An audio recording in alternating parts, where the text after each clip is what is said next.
दोस्तों ज़्यादातर लोगों को ये नहीं पता है कि उनका गोल क्या है, और जिसको पता भी है वह उस गोल के लिए अपने कार्यों पर फोकस नहीं कर पाते। दोस्तों प्राचीन काल से ऐसा माना जाता है कि यूनिवर्स की असीम शक्तियाँ हमारे शरीर और ब्रेन में होती हैं, लेकिन इन शक्तियों का 8 से 10% भी हम अपने काम पर फोकस करने के लिए उपयोग में नहीं ला पाते। और लाइफ में किसी भी कार्य को पूरा करने के लिए ज़रूरी होता है फोकस। दोस्तों ह्यूमन ब्रेन बहुत ही पावरफुल होता है। इसकी स्टोरेज कैपेसिटी 2.5 मिलियन GB के अप्रॉक्स मानी जाती है, जबकि एक एवरेज पर्सन अपने लाइफ में अपने ब्रेन का 8 से 10% ही यूज कर पाता है। तो सोचो, अगर हम अपने ब्रेन को 20% की एक्यूरेसी के साथ किसी काम पर फोकस करें तो इतिहास बदली जा सकती है। बशर्ते हमें अपने ब्रेन की फोकस पावर को समझना होगा, क्योंकि हमारा ब्रेन फोकस करने से ज़्यादा डिस्ट्रैक्शन की तरफ चला जाता है। फोकस और डिस्ट्रैक्शन हमेशा एक दूसरे के ऑपोजिट होते हैं। अगर हम किसी काम में जितना ज़्यादा फोकस करेंगे, डिस्ट्रैक्शन उतना ही कम होगा, और वही हमारे पास डिस्ट्रैक्शन ज़्यादा होगा तो हम किसी काम में भी फोकस नहीं कर पाएंगे। इस वजह से सबसे पहले हमें अपने आसपास के सभी डिस्ट्रैक्शन को ख़त्म करना होगा। दोस्तों आपको एक ऐसे व्यक्ति के बारे में बताऊंगा जो अपने आसपास के सभी डिस्ट्रैक्शनों को छोड़कर अपने काम पर फोकस किया। आपने टाटा ग्रुप के चेयरमैन रतन टाटा का नाम तो सुना ही होगा। रतन टाटा की कंपनी आज मल्टीनेशनल ब्रांड के रूप में जानी जाती है, जिसकी एक साल की रेवेन्यू $103 बिलियन प्लस होती है, जिसमें से 65% चैरिटेबल ट्रस्ट को डोनेट कर दिया जाता है, जो कि समाज की भलाई के लिए काम आ सके। वही देश की बड़ी महामारी कोरोना काल में सबसे अधिक रतन टाटा ने भारत में कोविड पेशेंटों, हेल्थ वर्करों और भारत की स्वास्थ्य व्यवस्था के सुधार के लिए 1500 करोड़ रुपए की मदद की थी। रतन टाटा जी भारत सरकार द्वारा 2 बार पद्म पुरस्कार एवं दूसरे सर्वोच्च नागरिक सम्मान से भी सम्मानित हैं।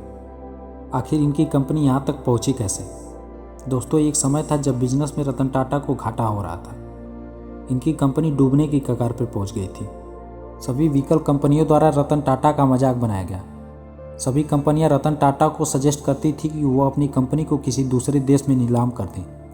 रतन टाटा के पास इतना कंप्लेंट और तरह तरह के सजेशन और डिस्ट्रक्शन आने लगे कि वो इन सब बातों और नाकामी से परेशान होकर अमेरिका पहुँचे।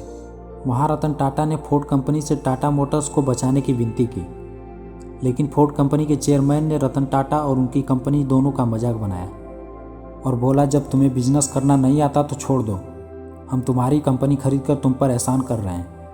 यह बात रतन टाटा के दिल पर लगी और रतन टाटा ने रातों रात पूरी टीम को साथ लेकर अमेरिका से मुंबई आ गए और लोगों की बातों एवं डिस्ट्रक्शन को छोड़कर अपनी कंपनी और कंपनी द्वारा बनाई जाने वाली कारों के लेवल को कैसे इंप्रूव किया जाए, इस काम में अपना पूरा फोकस डाल दिया और कंपनी को फिर से 0 से $103 बिलियन पर लाकर खड़ा कर दिया, जो कि ऐसा करना सबके लिए संभव नहीं था।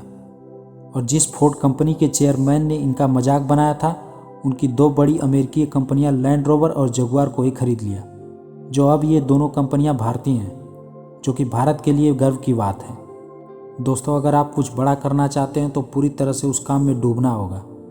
तब तक लगे रहना होगा जब तक कि आप अपने एफर्ट को फिजिकल रियलिटी में बदलता न देख लें, क्योंकि फोकस ही चीज़ों को पॉसिबल बनाता है। जब हम अपने गोल पर फोकस करते हैं तो हमारे रास्ते में आने वाली रुकावटें अपने आप दूर हो जाती हैं, क्योंकि उस कार्य के प्रति हमारा विज़न क्लियर होता है। और हमारा विज़न तभी क्लियर होता है जब हमारा ब्रेन शांत स्वरूप में एक लक्ष्य पर काम करता है। दोस्तों हमें अपने ब्रेन के फोकस पावर को इम्प्रूव करने के लिए गूगल पर बहुत सारी टिप्स और ट्रिक मिल जाती हैं, लेकिन मैं इनमें से सिर्फ 2 ऐसी ट्रिक बताऊंगा जो आपकी लाइफ में 99.9% कारगर साबित होगी। पहला योग और दूसरा मेडिटेशन। इसको करने से हमारी शरीर भी स्वस्थ होती है और हमारे ब्रेन को ये बिलीव होने लगता है कि उसमें असीम शक्तियाँ हैं जो धीरे धीरे जागृत हो रही हैं।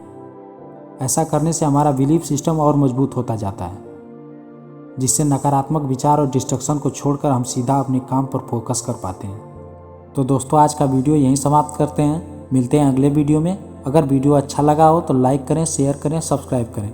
धन्यवाद।